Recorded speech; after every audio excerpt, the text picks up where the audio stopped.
Sarah Martinez stepped off the military transport bus with her duffel bag slung over her shoulder.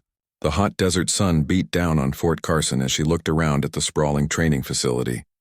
At 22 years old, she had dreamed of this moment since she was a little girl watching her grandfather's old war movies. Now she was finally here, ready to prove herself in one of the toughest military training programs in the country. The other recruits around her looked confident and strong. Most were men, tall and muscular, talking loudly about their high school football achievements and workout routines. Sarah stood barely 5 feet 4 inches tall, with a slight build that made her look more like a college student than a future soldier. She kept quiet as they were herded toward the barracks, already feeling the weight of curious stares. "Look at this one," whispered a guy named Marcus, nudging his friend. "She looks like she'd blow away in a strong wind." The comment earned a few snickers from the group nearby. Sarah pretended not to hear, but her jaw tightened slightly. The first week of basic training was brutal for everyone, but Sarah seemed to struggle more than most. During morning runs, she fell behind the pack, her shorter legs working twice as hard to keep up. In the weight room, she could barely manage half the reps that others completed easily. The drill sergeants shouted at everyone equally, but somehow their words seemed to hit Sarah harder. "Martinez, my grandmother moves faster than you," Sergeant Blake bellowed as Sarah struggled through push-ups. The other recruits exchanged glances, some looking sympathetic, others barely hiding their amusement. Marcus made no effort to hide his smirk. During combat training exercises, Sarah was often chosen last for teams. When they practiced hand-to-hand combat, she was frequently overpowered by larger opponents. One afternoon, during a particularly challenging obstacle course, she fell from a rope climb, landing hard in the mud. As she got up dirty and embarrassed, she could hear the whispered comments. "She doesn't belong here," someone muttered. "This isn't summer camp. I give her 2 weeks before she quits," another voice added. Sarah wiped the mud from her face and got back in line to try the obstacle again. She noticed how some of the other recruits looked at her with pity, which somehow felt worse than the outright mockery. Even the few who tried to be encouraging spoke to her like she was a child who had wandered into the wrong place. The barracks at night were no easier. While others shared stories of their athletic achievements and military families, Sarah mostly listened. When asked about her background, she gave short answers about growing up in a small town in Texas with her grandmother, after her parents died in a car accident when she was 8. She didn't mention much else, especially not why she had chosen this particular path. By the end of the second week, the jokes had become more frequent and less subtle. During chow time, Marcus and his friends would make exaggerated comments about how someone Sarah's size could never handle real combat situations. They questioned whether she had lied about her fitness scores to get into the program. "Maybe she's here for some kind of diversity quota," Marcus said one evening, loud enough for Sarah to hear. "You know, they need to meet certain numbers." Sarah's roommate Jenny was one of the few who didn't join in the teasing. "Ignore them," she advised. "They're just insecure about their own performance." But even Jenny seemed to doubt whether Sarah would make it through the full program. The physical challenges continued to push Sarah to her limits. During a particularly demanding field exercise, she collapsed from exhaustion and had to be helped to the medical tent. Word spread quickly through the training company and the whispers grew louder. Some recruits started taking bets on when she would drop out. Sergeant Blake called Sarah aside after the medical incident. "Martinez, I'm going to be straight with you," he said, his voice less harsh than usual. "This program isn't for everyone. There's no shame in recognizing when something isn't the right fit. Have you considered other military occupational specialties that might be more suitable for someone with your physical profile?" Sarah looked the sergeant in the eye. "With respect, Sergeant, I'm not quitting. I knew this would be hard when I signed up. I'm going to finish what I started." The sergeant studied her for a long moment. "We'll see, Martinez. We'll see." That night, Sarah lay in her bunk staring at the ceiling. Every muscle in her body ached, and she could feel the bruises from the day's training. Around her, other recruits slept soundly, their breathing steady and peaceful. She thought about her grandmother's words when she had announced her decision to join the military. "Mia," her grandmother had said, "people will always underestimate you because of how you look, but they don't know what you carry inside. They don't know your story." Sarah rolled over and closed her eyes, trying to block out the doubts that crept into her mind. She had come too far to give up now, even though everything seemed stacked against her. Tomorrow would bring new challenges, new opportunities for others to question her presence here. But she had reasons for being here that went deeper than anyone knew, reasons that gave her strength even when her body wanted to quit. The next morning brought another round of physical training, another chance for her to fall behind and give the others something to talk about. But as Sarah laced up her boots and prepared to face another day of judgment and whispers, she reminded herself that appearances could be deceiving. She had learned that lesson very early in life, and it had shaped everything about who she had become. The other recruits saw a small, weak girl who didn't belong in their world. What they didn't see was the steel core that had been forged through experiences they couldn't imagine. What they didn't know was that Sarah Martinez had already survived things that would have broken many of the people who now questioned her strength. As she headed out for morning formation, Sarah touched her back unconsciously, feeling the slight raised texture beneath her uniform shirt. Soon enough, they would all understand that there was much more to her story than met the eye. But for now she would continue to endure their laughter and doubt, knowing that the truth would reveal itself when the time was right. Week 3 brought even tougher challenges, and Sarah's struggles seemed to intensify. The combat simulations became more complex, requiring not just physical strength, but tactical thinking under pressure. During a night exercise, Sarah's team was tasked with infiltrating a mock enemy camp. As they crawled through the darkness, she slipped into a muddy creek, soaking herself and making noise that compromised their position. "Great job, Martinez," hissed Marcus, who was team leader for the exercise. "Now we're all going to fail because of you." The disappointment in his voice was clear, and Sarah could feel the frustration radiating from the other team members. When they returned to base with a failing grade, the blame fell squarely on her shoulders. The next day during weapons training, Sarah struggled to hit targets that others found easy. Her small frame made it difficult to steady the heavier rifles, and her shots consistently fell wide of the mark. Instructor Sergeant Williams shook his head as he looked at her target sheet, filled with misses. "Martinez, at this rate, you couldn't hit the broadside of a barn," he said, his voice carrying across the firing range. "How do you expect to protect your fellow soldiers if you can't even hit a stationary target?" The comment stung because Sarah knew he was right. She had always been a good student, excelling in academics. But the physical and tactical demands of military training were exposing weaknesses she hadn't anticipated. Each failure felt like it confirmed what everyone else already believed about her. During lunch that day, Sarah sat alone at a corner table, picking at her food. She could hear conversations from nearby tables, and her name came up more than once. The general consensus seemed to be that she was holding everyone back and would inevitably wash out of the program. "I heard she's already been to see the counselor twice," one recruit said. "Probably getting ready to quit." "About time," replied another. "She's been dead weight since day one." Sarah forced herself to finish her meal, even though her appetite had disappeared. She had indeed been to see the counselor, but not for the reasons they thought. The mandatory psychological evaluations were part of the program, and she had handled them the same way she handled everything else, by revealing as little as possible about her real background. That afternoon brought hand-to-hand combat training, which had become Sarah's least favorite activity. She was paired with Jessica, another female recruit who was nearly 6 feet tall and had competed in collegiate wrestling. The match was over, almost before it began, with Sarah finding herself pinned to the mat in seconds. "You need to use your leverage better," Jessica said, offering her hand to help Sarah up.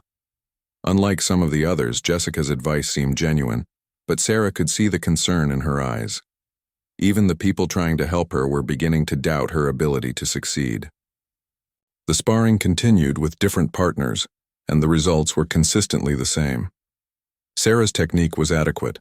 She had studied the manual and understood the moves, but she lacked the physical presence to execute them effectively against larger opponents. By the end of the session, she was covered in bruises and thoroughly demoralized. That evening, as Sarah nursed her injuries in the barracks, she overheard a conversation between 2 squad leaders. They were discussing which recruits were likely to graduate and which ones might need additional support or counseling out of the program. "Martinez is clearly struggling," one of them said. "Her heart might be in the right place, but heart doesn't stop bullets. She's going to get herself or someone else killed if she somehow makes it to active duty." "Maybe we should recommend her for a support role," the other replied. Supply, communication, something behind the lines where her size won't be such a disadvantage. Sarah pulled her blanket over her head, trying to block out their words. She understood their concerns, but they didn't understand her determination. More importantly, they didn't understand why she was really here or what she was trying to prove. The next morning brought a new type of training, urban warfare simulation. The recruits were divided into squads and given scenarios to work through in a mock city environment. Sarah's squad was tasked with clearing a building where hostile forces were allegedly holding civilians hostage. As they approached the building, Marcus assigned roles. "Martinez, you stay back and provide rear security," he ordered. "The rest of us will handle the actual clearing." It was another way of keeping her out of the real action, and everyone knew it.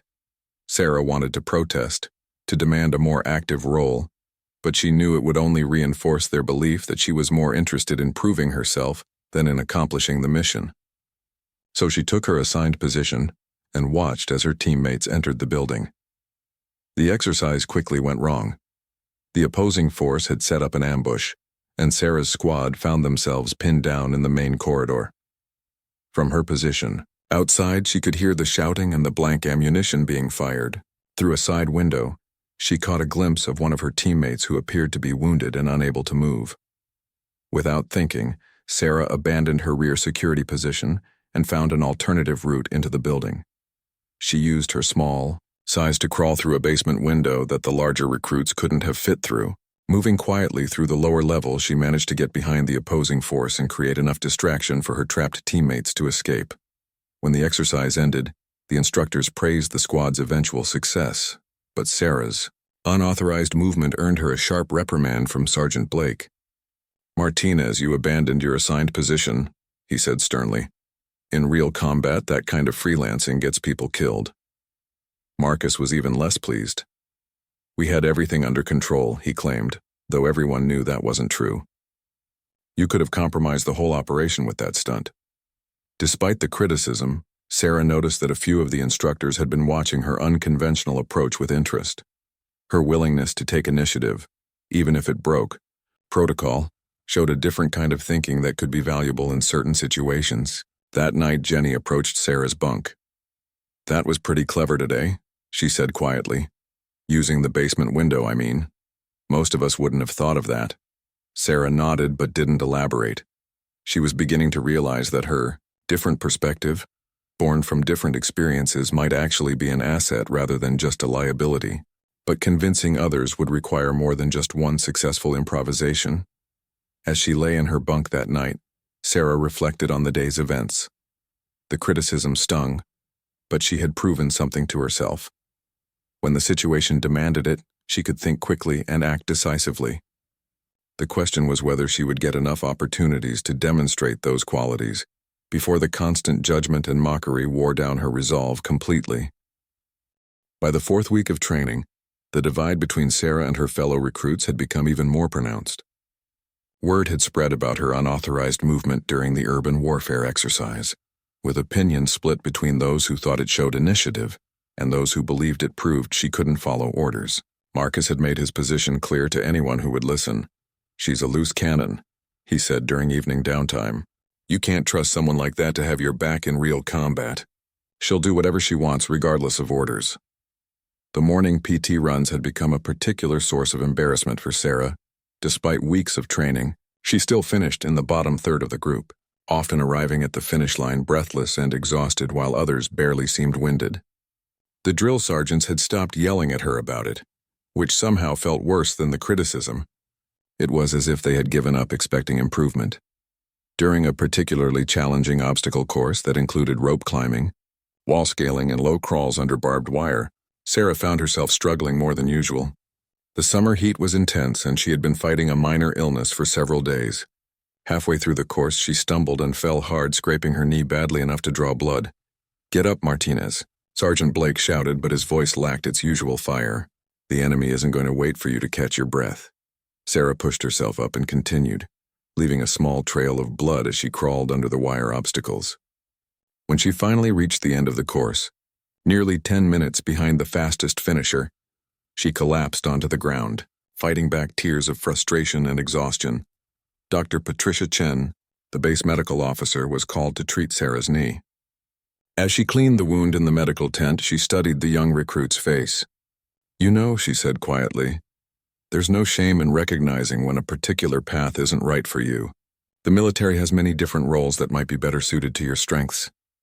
Sarah met the doctor's eyes steadily. "With respect, ma'am, I'm exactly where I need to be." Dr. Chen finished bandaging the knee and made some notes in Sarah's medical file. She had seen many recruits over the years, and something about this young woman's determination reminded her of soldiers she had known who had overcome incredible odds. But she also knew that determination alone wasn't always enough. That afternoon brought weapons maintenance training, which proved to be one area where Sarah excelled. Her small hands were actually an advantage when working with the intricate mechanisms of the rifles, and her attention to detail meant her weapon was always spotlessly clean and properly assembled. Sergeant Rodriguez, who ran the weapons training, had begun using Sarah's rifle as an example for the other recruits. "This is how it should look," he said, holding up Sarah's perfectly maintained weapon. "Martinez might not be the strongest or fastest among you, but she understands that attention to detail can mean the difference between life and death." The praise felt good, but it also highlighted the ongoing perception that she was only good at the technical aspects of soldiering, not the physical demands of actual combat. During the afternoon's tactical exercises, she was once again assigned to a support role, monitoring radio communications while others practiced assault maneuvers. That evening, Sarah found herself alone in the equipment room, double-checking her gear for the next day's training. She had developed a habit of spending extra time preparing, partly because it helped her feel more confident, and partly because it gave her time away from the constant scrutiny of her peers. Jenny found her there, meticulously organizing her equipment locker. "You know," Jenny said, sitting down on a nearby bench, "I've been thinking about what happened during that urban exercise. The way you found that basement window. Have you done military training before? Or maybe law enforcement?" Sarah continued arranging her gear without looking up. "No, nothing like that." "It's just that you think differently than the rest of us," Jenny continued. "Most people would never have thought to look for an alternative route like that." It was pretty impressive, actually. For a moment, Sarah considered opening up to Jenny, who had been consistently kind despite the circumstances. But she had learned long ago that sharing too much about her background often led to pity or unwanted questions. Instead, she simply said, "Sometimes being small makes you see options that bigger people miss." The next morning brought a new challenge, a multi-day field exercise that would test everything they had learned so far. The recruits would be divided into two opposing forces and would spend 3 days in simulated combat scenarios in the desert. Sarah knew this would be her biggest test yet, and based on the conversations she had overheard, many people expected her to struggle even more in the extended outdoor environment. As they loaded onto the transport trucks, Sarah noticed Commander Jackson observing the deployment. He was a decorated veteran who only occasionally visited training exercises, usually when there were VIPs observing, or when something significant was being evaluated. His presence added an extra layer of pressure to what was already shaping up to be a crucial few days. Marcus was assigned as squad leader for Sarah's team, which included 6 other recruits. During the briefing, he made his expectations clear. "We're here to win this exercise," he said, looking directly at Sarah. "That means everyone needs to pull their weight. No heroics, no freelancing. We follow orders and watch each other's backs." The first day in the field was exhausting. Sarah's team was assigned to patrol a section of desert terrain, looking for signs of the opposing force. The weight of her full combat gear in the desert heat was almost overwhelming, and she struggled to keep up with the pace Marcus set. By midday, she was clearly lagging behind, forcing the team to slow down or risk leaving her behind. "This is exactly what I was worried about," Marcus muttered to another team member, though he made sure Sarah could hear. "She's going to get us all captured because she can't handle the basic physical demands." That night, as they set up a defensive position, Sarah was assigned to the first watch. As her teammates slept, she stood guard in the darkness, trying to ignore the pain in her feet and the exhaustion that threatened to overwhelm her.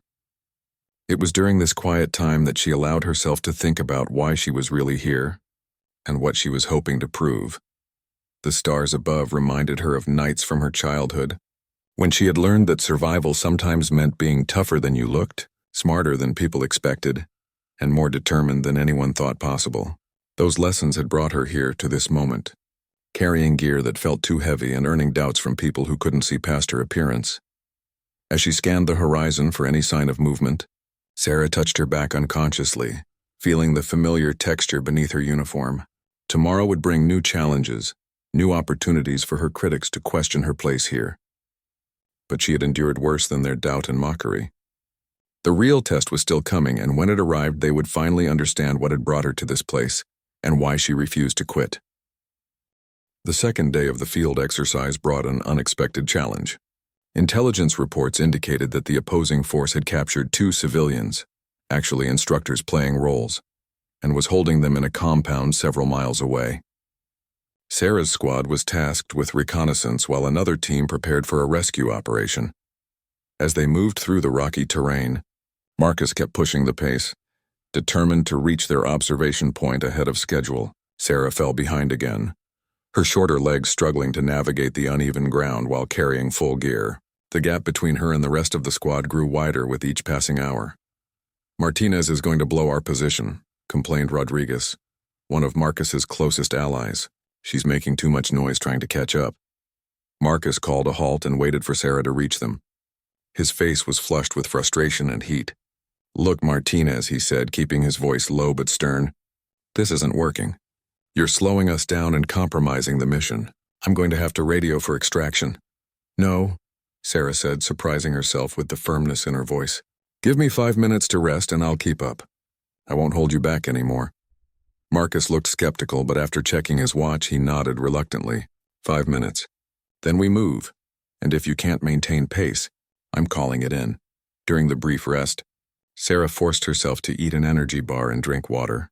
Even though her stomach was churning from exertion and stress, she had learned long ago that taking care of basic needs was crucial during difficult times, even when everything inside you wanted to give up. When they resumed movement, Sarah somehow found a second wind. She focused on putting one foot in front of the other, using techniques she had learned years ago for dealing with physical and emotional pain. The other squad members noticed the change in her pace, though they attributed it to desperation rather than any real improvement in her capabilities. They reached their observation point just as the sun was setting. From their position on a ridge, they could see the compound where the hostages were being held. Sarah was assigned to monitor radio communications, while the others used binoculars and spotting scopes to gather intelligence about enemy positions and movements. As night fell, something unexpected happened. The opposing force launched a counterattack against the rescue team that was supposed to be approaching from the south. Radio chatter became frantic as the rescue operation turned into a desperate firefight with blank ammunition and simulation equipment. "Bravo team is pinned down," came the urgent radio transmission. "They need immediate support or they're going to be overrun." Marcus faced a difficult decision. His orders were to maintain observation and report intelligence, but the rescue team was in serious trouble. Moving to help them would mean abandoning their position and potentially compromising the entire exercise. "We should help them," Sarah said quietly. "There's another position about half a mile east that would give us the same view of the compound. If we move fast, we could provide covering fire for Bravo team and still complete our mission." Marcus looked at her skeptically. "How do you know about another position? And how do you know it has the same sightlines?" Sarah pointed to her topographical map, which was covered with detailed notes and markings. While the others had been focused on the immediate route to their current position, she had been studying the entire area, identifying alternative approaches and backup positions. "I've been mapping potential routes since we started," she explained. For the first time since training began, Marcus looked at Sarah with something approaching respect. Her tactical thinking was sound, and her alternative plan could solve their immediate problem. "All right," he decided. "We'll try it, but if this doesn't work, it's on you." The squad moved quickly through the darkness, with Sarah surprisingly taking point to guide them to the alternative position she had identified. Her small size allowed her to move more quietly than the others, and her careful study of the terrain meant she could navigate obstacles that might trip up the larger squad members. They reached the new position just in time to provide covering fire for the beleaguered rescue team. Using coordinated fire and movement, They managed to break the opposing forces' attack and allow the rescue operation to continue. The hostages were successfully extracted, and the exercise was deemed a success. As they prepared to return to base camp, Sarah overheard Marcus talking to Rodriguez. "I'll admit it," Marcus said quietly. "Martinez came through when it counted. That was some pretty good tactical thinking." "Maybe," Rodriguez replied, "but she still can't keep up physically. One good idea doesn't erase weeks of struggling with basic requirements." The conversation reminded Sarah that despite her success in this exercise, she was still viewed primarily through the lens of her physical limitations. The other recruits were willing to acknowledge her tactical abilities, but they continued to doubt her overall suitability for military service. Back at base camp that night, word of the successful mission had spread throughout the training company. Several instructors approached Sarah to discuss her tactical planning and alternative route selection. She answered their questions professionally, but she could see the surprise in their eyes that such insights had come from the recruit everyone had written off. Dr. Chen was called to treat several minor injuries from the day's exercises, including a twisted ankle Sarah had sustained during the rapid movement to the alternative position. As she examined the injury, the doctor made conversation. "I hear you played a key role in today's success," she said. "That kind of tactical thinking takes a special kind of mind. Have you considered that your strengths might be better utilized in military intelligence or strategic planning?" Sarah met the doctor's eyes. "Ma'am, I appreciate the suggestion, but I'm training for exactly the role I want. I'm not looking for an easier path." Dr. Chen finished wrapping the ankle and made notes in Sarah's file. She was beginning to understand that this young recruit had depths that weren't immediately apparent, but she still worried about the physical demands of combat roles. That night, as Sarah lay in her sleeping bag under the desert stars, she reflected on the day's events. For the first time since training began, she had proven herself in a way that couldn't be dismissed or explained away. The tactical success had shown her fellow recruits that she brought valuable skills to the team. But she also knew that one successful exercise wouldn't change the fundamental perception that she was physically inadequate for military service. The whispers and doubts would continue, and she would face new challenges that would test not just her tactical abilities, but her physical and mental resilience. As she drifted off to sleep, Sarah thought about the conversation she had overheard between Marcus and Rodriguez. They were willing to acknowledge her contributions, but they still saw her as a liability overall. What they didn't understand was that everything they viewed as a weakness had been forged into a different kind of strength through experiences. They couldn't imagine the final day of the field exercise would bring new tests, and Sarah knew that her recent success had only bought her temporary respite from the constant scrutiny and doubt. But for the first time since arriving at Fort Carson, she felt like she had truly contributed to her team's success in a meaningful way. The final day of the field exercise brought an unexpected twist. Commander Jackson arrived at the base camp early in the morning with news that the exercise parameters had changed. Instead of the planned final scenario, the recruits would face an emergency situation that required immediate response. "Listen up," he announced to the assembled trainees. "We've received word that a civilian helicopter has gone down in the mountains about 15 miles from here. Weather conditions are deteriorating and regular search and rescue teams are grounded. You're the closest available personnel." The announcement sent a ripple of excitement and nervousness through the group. This wasn't a simulation. It was a real emergency situation where their actions could mean the difference between life and death for actual people.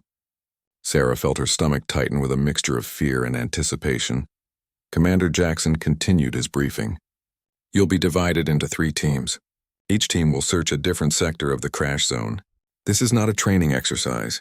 This is the real thing, and I expect you to conduct yourselves accordingly." Sarah found herself assigned to Team Alpha, led by Marcus, along with Rodriguez, Jenny, and 3 other recruits.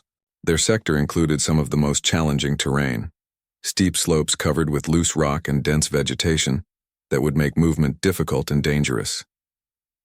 As they prepared to depart, Marcus pulled Sarah aside. "Look, Martinez," he said, his tone more serious than usual. "I know we've had our differences, but this is real. If you can't handle the physical demands, you need to speak up now. People's lives could depend on it." Sarah met his gaze steadily. "I can handle it," she said simply. "Let's go find those people." The helicopter dropped them at the edge of their search sector, and they immediately began the challenging climb into the mountains. The terrain was even more difficult than anticipated, with loose shale that shifted underfoot and thick brush that caught on equipment and clothing. Within the first hour, Sarah was struggling to keep up with the demanding pace. But something was different this time. Instead of falling behind and becoming a burden, Sarah began to notice things the others missed. Her lower position often gave her a different viewing angle, and her careful attention to detail helped her spot potential clues about the helicopter's path. "Wait," she called out when the team was about to bypass a small clearing. "Look at this." She pointed to broken branches that showed recent damage and scuff marks on rocks that could indicate aircraft contact. Marcus examined the signs Sarah had identified. "You're right," he admitted. "The helicopter definitely came through here." He adjusted their search pattern based on the new information, and the team began following what appeared to be a debris trail. As they climbed higher, the weather began to deteriorate just as Commander Jackson had warned. Dark clouds moved in quickly and the wind picked up, making communication difficult. The temperature dropped noticeably, and everyone began to feel the effects of the changing conditions. It was Sarah who first heard the faint sound that everyone else missed. "Stop," she said urgently. "Listen." In the brief moment of silence, they could barely make out what sounded like someone calling for help. "I don't hear anything," Rodriguez said, but Sarah was already moving toward the sound. Her small size allowed her to navigate through a gap in the rocks that the others couldn't fit through. On the other side, she found what they had been searching for. The helicopter had crashed in a small ravine, hidden from view by the rocky terrain. 2 people were trapped in the wreckage, the pilot, who appeared to be unconscious, and a passenger who was calling weakly for help. Both were injured and showing signs of hypothermia from the dropping temperature. Sarah immediately activated her radio. "Team Alpha to base. We've found the aircraft. 2 survivors, both injured. We need immediate medical evacuation." She began relaying precise coordinates while assessing the situation. The passenger, a middle-aged woman, was conscious but had a badly injured leg that appeared to be trapped under twisted metal. The pilot was breathing but unresponsive, with visible head trauma. Sarah's first aid training kicked in as she began checking vital signs and assessing the severity of their injuries. Marcus and the rest of the team reached the crash site by going around the rock formation that Sarah had squeezed through. "Good work, Martinez," he said, and for the first time there was genuine respect in his voice.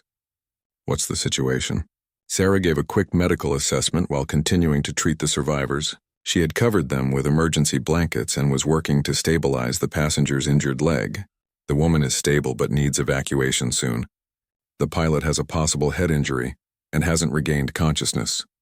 The medical evacuation helicopter couldn't reach them due to the deteriorating weather, so the team faced the challenge of moving the injured people to a landing zone several hundred yards away. The pilot would have to be carried on a stretcher, while the passenger might be able to walk with assistance. As they prepared to move the survivors, Sarah made another crucial observation. "The fuel tank is damaged," she reported. "There's a small leak, and with the electrical system still partially active, we could have a fire risk. We need to move them now." The evacuation became a race against time and weather. Sarah's attention to detail had potentially saved them all from a dangerous situation. But now they faced the physical challenge of moving injured people across difficult terrain in worsening conditions. During the careful transport of the survivors, Sarah proved her worth in ways that had nothing to do with pure physical strength. Her small size allowed her to provide support in tight spaces, and her steady hands were invaluable when navigating tricky passages with the injured pilot.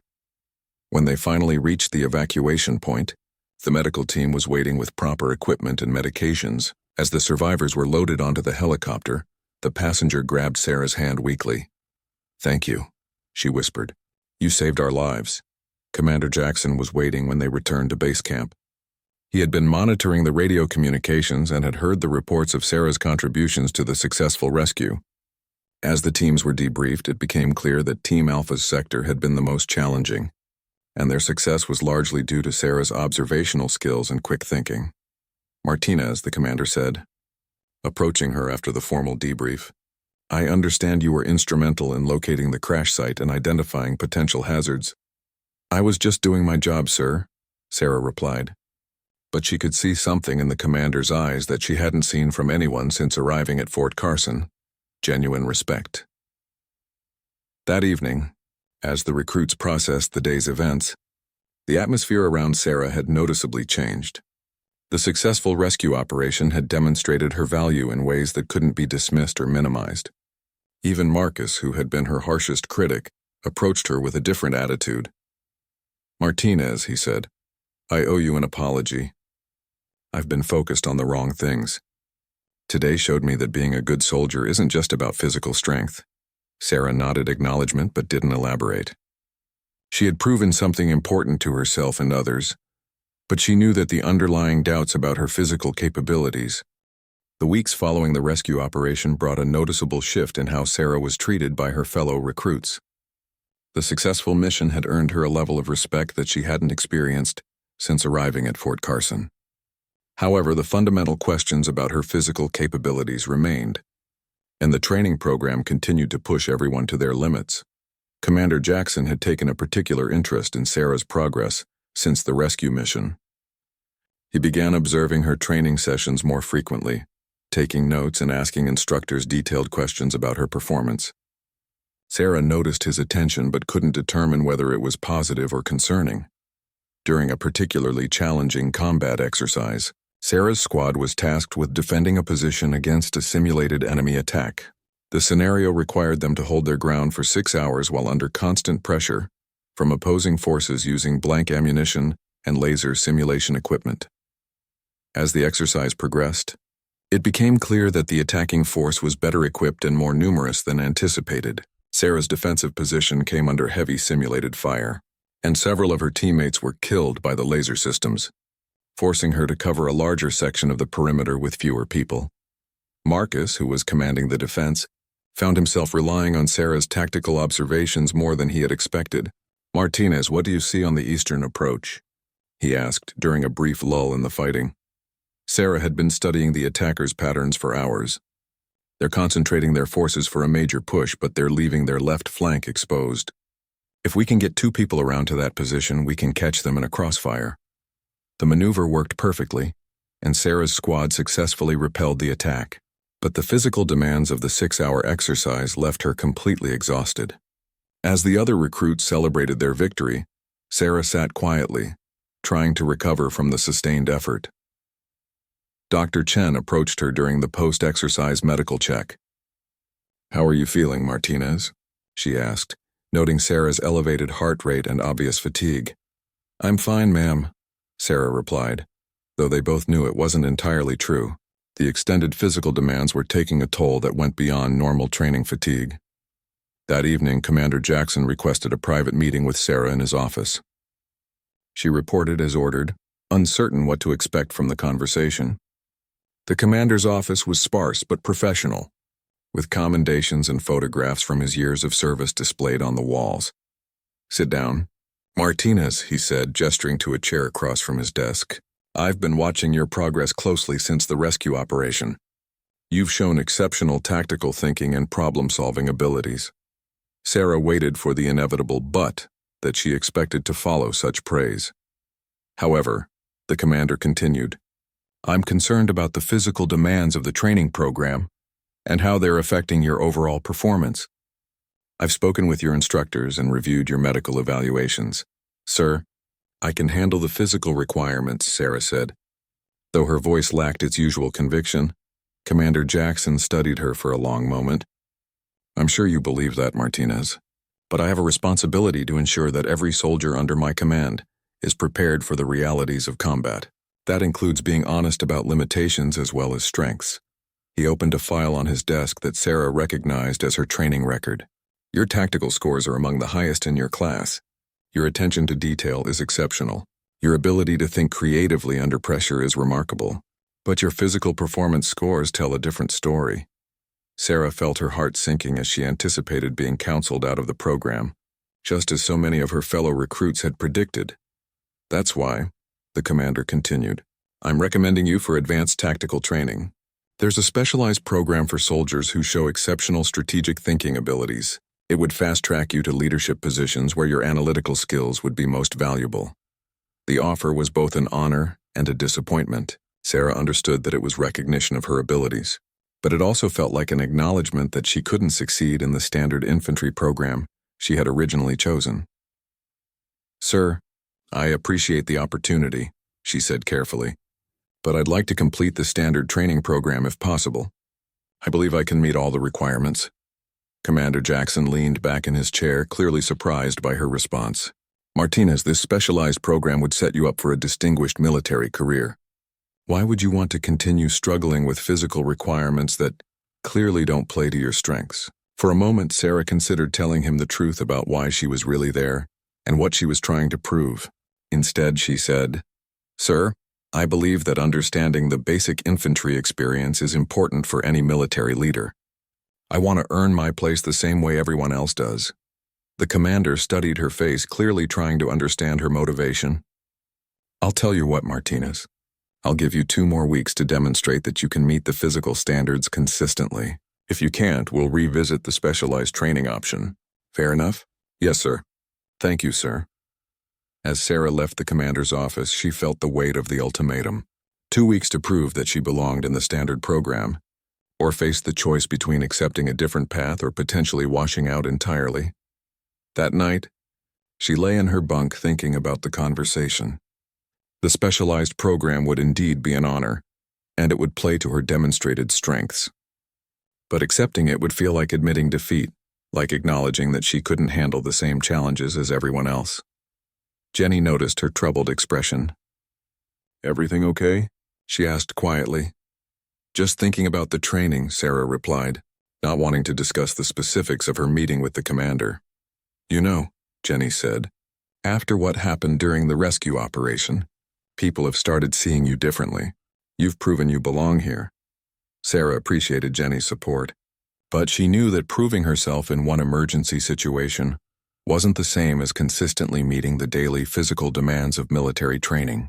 The next 2 weeks would determine whether her determination was enough to overcome the physical limitations that everyone, including herself, recognized as real challenges.